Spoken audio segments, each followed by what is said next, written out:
everyone, welcome to my Drawtober video. This month, I'm going to try and draw every day and record it. You might be wondering, wait, isn't it supposed to be Inktober? Normally it would be, but that's copyrighted now, so instead it's Drawtober. I'll be following a few different prompts this month, the main one being Froggy Fall, run by Moonspice on Twitter. I'll add a link below if you want to join the prompts for it. For day 1, I took the prompt mushroom and decided to draw my mushroom fairy character Senna meeting a cute frog amongst her mushrooms. A few years ago, I did almost all my drawings in shapes for Inktober, so I wanted to do that again this year since it was so fun and made everything look cohesive. Since it was the first day, I wanted to go a bit extra on this piece and decided to break out my Posca pens for it. Now I haven't used these pens much, so it took a little bit to get used to them. Before laying down the colors, I outlined everything in a pen just so I could keep some slightly dark outlines on it, even though I knew the paint would cover up a majority of it. I decided to use a brown pen just to give it a bit more natural of a feel for the piece. One bad thing about using Posca pens on paper is that they pull it up quite a bit. I had to get used to that and sometimes I struggled with it. You also have to wait to let them dry or else they'll bleed into each other, and I'm very impatient, so that was something I also had to get used to. You can see I have to fix a lot of the areas where the markers bled into each other. I could use this to my advantage though, to make some nice gradients like I did with the background and the mushrooms. The thick nibs on the Posca pens meant I couldn't get super detailed with them for my fairy character, so I decided to use alcohol markers instead just so that she'd have a cleaner look to her. I felt this helped add to her mystical feel as well. It separates her from the rest of the piece. I think Posca pens give a cool look, but I don't know if I'll use them again for a full piece. We'll see. For day 2, the prompt was old book, so I decided to make my shape a book. Since it's Froggy Fall, I thought doing an illustration of the Frog Prince story would be cute and fit the prompt well. I started sketching to try and get a good composition. I wanted to draw the kiss scene and the transformation scene, so I had to be smart where I placed everything. I sketched a rough placement, and once I was satisfied, I went into drawing in more detail. I wanted to do some character designs for this as well, so I started with the prince. I began by giving him cute, fluffy hair. It took a bit to find a hairstyle I liked, but eventually I settled on one that I thought fit the personality I was going for. I wanted him to look soft and innocent. As for the frog prince, I wanted to make him look suave and handsome. I already had a frog-like character design that I had drawn in the past, so I decided to use his design for this drawing. I wanted to also make the book feel more full, so I added some flourish in the style of a medieval illuminated book. This helped add to the fairy tale aesthetic of the book as well. I wanted to fill in the space without it looking too cluttered, and I think it turned out well. When doing the line art, I just did some hatching and shading, and I was originally going to leave highlights in the frog prince's hair, but it looked a little weird, so I just colored it in and used white pens to define the lines. Overall, I'm really happy with how this piece came out, and now I really want to do a whole book with these two characters. For day 3, I wanted to try and draw outside since it was a nice day out. And while it was nice to draw outside, it quickly became a nightmare as bugs decided to attack me while I was drawing. If you see my hand move rapidly, it's probably because I was swatting a bug away. But today I decided to draw one of my own characters, and since I was in an autumnal mood, I wanted to draw them relaxing and eating a pumpkin muffin. I picked my character Taro Tapioca because he is chill and loves to eat. I started by drawing him in a reclined pose, but this took a few tries to get as the proportions kept feeling off. So you'll see me redraw his body a lot. I also wanted to give him an autumn version of his outfit. I kept his big puffy coat, but gave him a sweater with a jack-o'-lantern on it and some ripped jeans. Initially, I drew both sides of the jeans ripped, but I forgot to do the line art for one of them. Oops. It's fine though, I still think it looks good.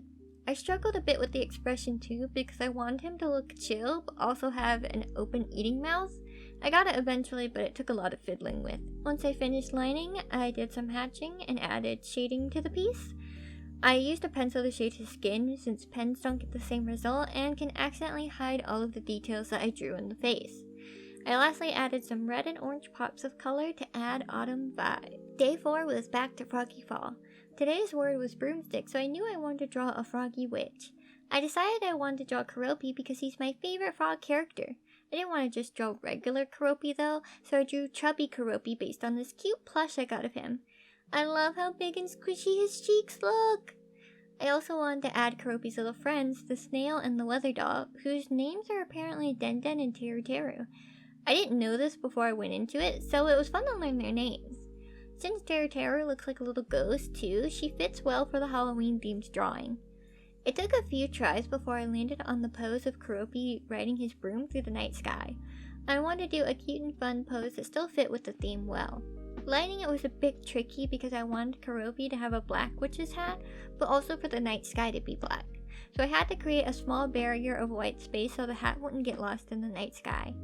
After I lined and shaded everything, I went in with my white gel pen to add some smaller stars amongst the larger ones. I felt this helped fill up the background so it wasn't so blank anymore. Overall, I was really proud of how cute this drawing ended up being. For day 5, I wanted to switch my prompts and do one for Mobtober. Today was the day Season 3 came out for Mob Psycho 100, so I wanted to draw something for it. The prompt today was a crossover with another anime, so I decided to draw a mob with Anya from Spy X Family, another one of my favorite shows. Both of these characters have psychic powers, so I thought it'd be cute if they met. My idea was to draw a mob using his powers to make Anya's plush toy fly around and to have her be amazed by it, as she is with most things. I feel if these two met, they'd get along well, though I'm curious if Anya would even be able to read Mob's mind since his powers are so strong. I feel he would have a barrier up to where she couldn't, but who knows. I also feel Anya would give Mob a cute nickname like Floaty Boy or something since his powers are mostly telekinesis. What do you guys think would happen if these two characters met? I'd love to hear in the comments what you think. For this drawing, I wanted to use my colored pen, so I tried to give each subject in the drawing their own colors. Anya was pink, of course, and I liked how the blue and green worked together, so I used those for the other two. I used purple for the background to tie it all together. Somewhere along the line in this piece, I got a smudge at the bottom while erasing, so I decided to cover the outside in black to mask it. My black pens didn't want to work so well, so it came out a bit uneven, but at least the piece overall still looks nice. For day 6, I wanted to do more OCs, so I picked some D&D characters my friend and I made. I got their permission to draw our characters together, so I wanted to draw them on a cute date during autumn. My idea was to have them walking together after getting coffee. I started by blocking out the pose I wanted and getting the proportions just right. My character is the taller one whose name is Elias, and my friend's is the other one named Juniper. I want to give them both fall attire but keep it in line with their personalities. Elias is a more normal and stern type of guy who would just wear a large coat and a scarf. He likes to keep it simple. Juniper, I wanted to have a cuter look with a looser scarf and an oversized sweater. I debated on what image to put on the sweater. Originally, I drew a cat because Juniper is very cat-like in personality, but I decided to go with a moon and stars instead as it felt more subtle, but still really cute. I then moved on to lining and shading, which was a lot of fun. I had to figure out how to show they both had darker hair while still keeping the details, especially for Juniper.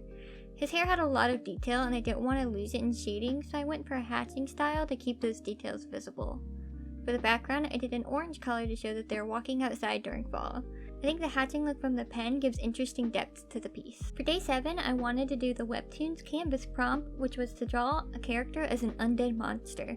I decided to draw my character Arcus, who's from my work in progress comic called Stardust. I really wanted to lean into the horror for this one and challenge myself to draw a zombie. Normally I don't draw gross or ugly things, but today I was really inspired to draw a zombie.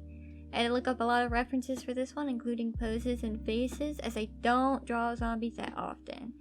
I definitely wanted a creepy pose where he looks like he's falling apart or about to eat you. I went with a pose of him reaching out like he's slowly walking towards you.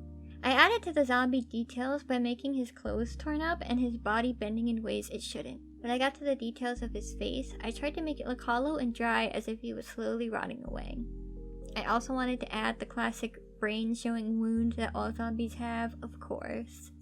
I then added various wounds to his body as well to show that he's definitely been hit a few times, yet he's still standing.